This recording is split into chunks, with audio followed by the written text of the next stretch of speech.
All right, so my name is Zach Townsend. I'm a combat control trainee now. I graduated combat control selection course this last Friday, the 3rd. My brother, Brett, he told me how I got a huge, a lot of people are following me and supporting me, and I really appreciate that. I wanted to make this video to show my appreciation. Have you gotten everything yet? No, I got one more trip. Do you need any help? That's my brother Cubic. He graduated with me. We started with 19. We graduated 4. It was really tough, but it's only 2 weeks long. It's a 10-day course because we have the weekends off.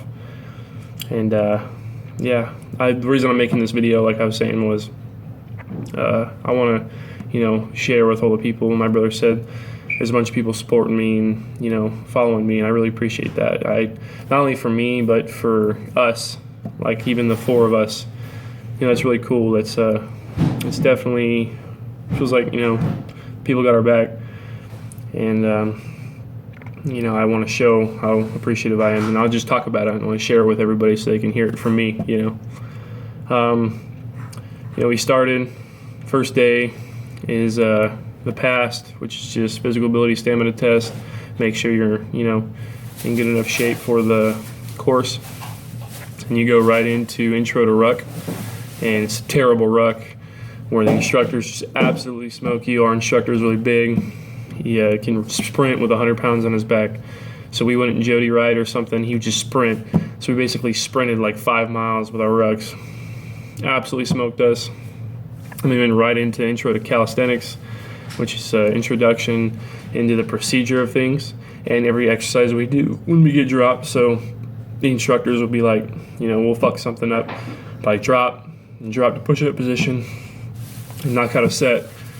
And a set is 25 4 count push-ups. And we'll all right, drop, get into iron mic, knock out a set of iron mics, whatever. Iron mics is like jump squats or jump lunges. So we basically just did a whole bunch of exercises, and we kept messing up the procedure. The procedure is team tench hut. Next exercise is the iron mics, and team echoes iron mics huya. Position exercise move, team ready exercise 1 2 3 1 1 2 3 2. And if you mess it up even once, the count is 0, so you have to start back over. You'll get to 14, or you get to 20, you get to 22. Count is 10. You got to do 10 more, whatever. So we got absolutely smoked. And then our day-by-day activities were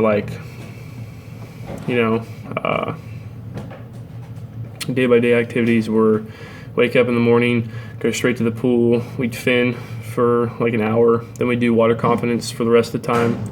Water con is 4 underwaters at 2-minute 30 interval. So 4 25-meter swims underwater.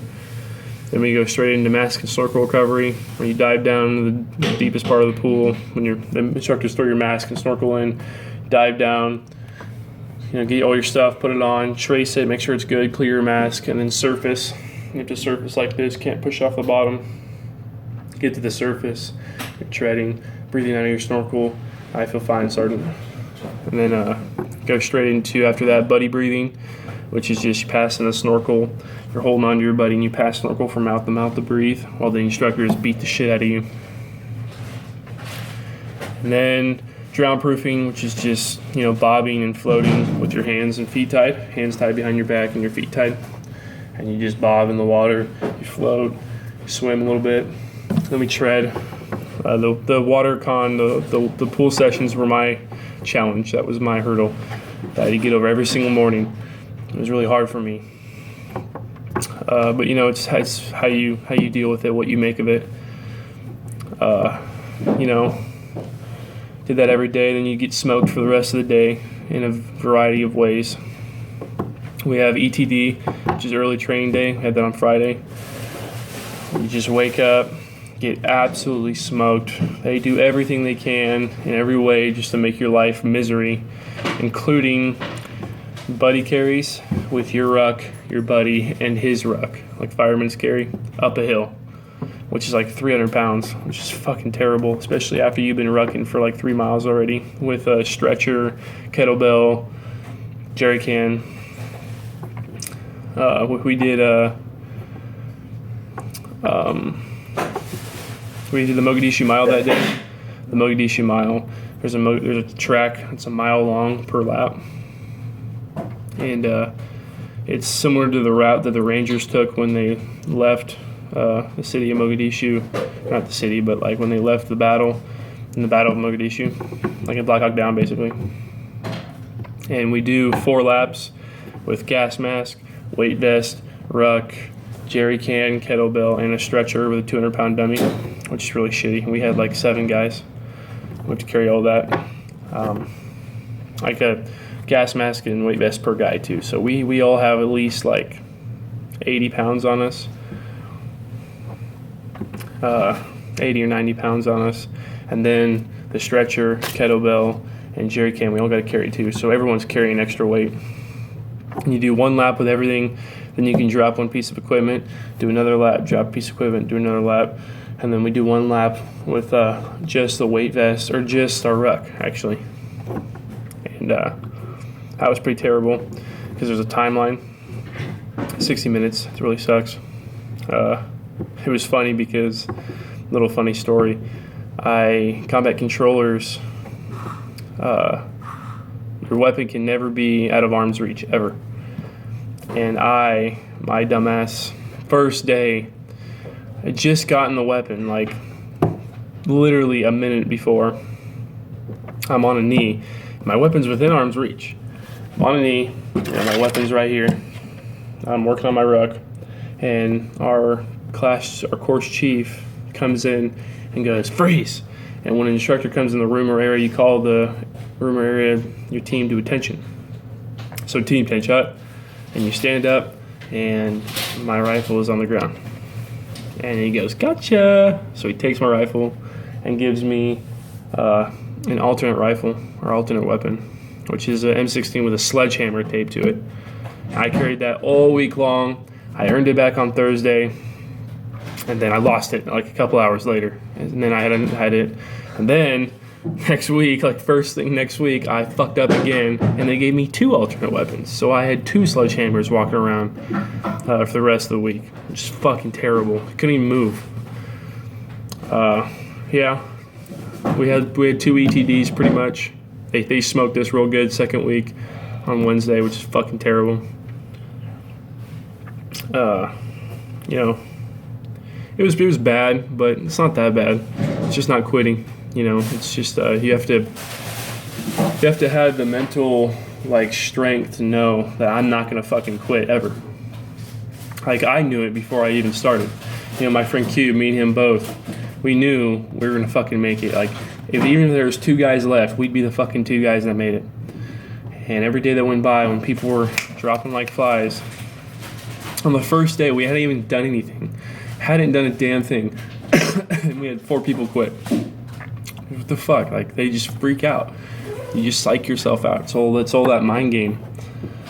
But then, and when times get really rough, you gotta have the will to just put aside your personal comforts or desires or whatever, and just keep on pressing forward.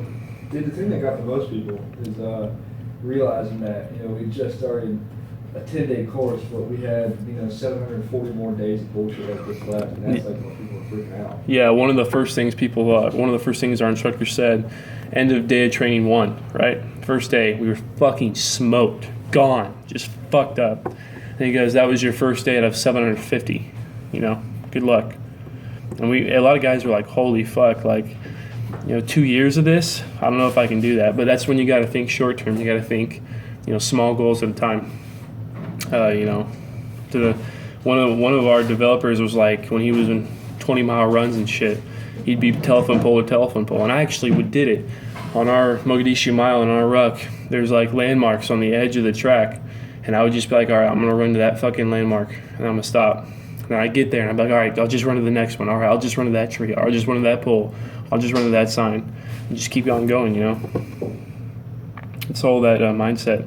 And now we're done with CCSC and we're going to air traffic control school here in a couple weeks. Just learn how to be air traffic controllers and get smoked every day. Just get fucking jacked out of our mind. It's gonna be a grind. It's gonna be really hard, but every day's hard. Now we just, in the meantime, we're just gonna work out. Literally, all we do is work out.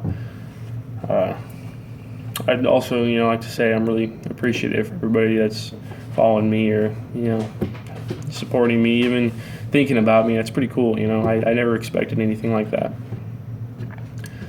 But yeah, that's all I got pretty much. I mean, I could talk for hours on all the bullshit that we did and all the funny shit. Like one time when we were rocking with the stretcher in the fucking mud and shit, there was this guy named Lignal, and he was in the front of the stretcher, and he's holding it, and I'm in the back, and so is Cubic. And we're going through the creek, and Lignal was exerting himself so hard. He was giving everything out. He was just shitting. He was just farting uncontrollably, just fucking. His ass was fucking just like going wild, dude. We were just like, what? Every step, he'd like.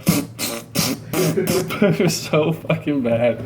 And then like, as he's farting, we're in the creek. It's like 30 degrees out. This poor bastard. We're walking and he steps into a hole in the creek and he just totally goes underwater in the fucking freezing cold. And his head comes out and he's like, because it's so fucking cold. Oh my God. It's so fucking funny, dude. But yeah, I could talk for hours on all that funny shit. But like I said, I appreciate everybody, following and supporting me. Despite all the political shit going on, support our troops. And all the guys who have, paid the price.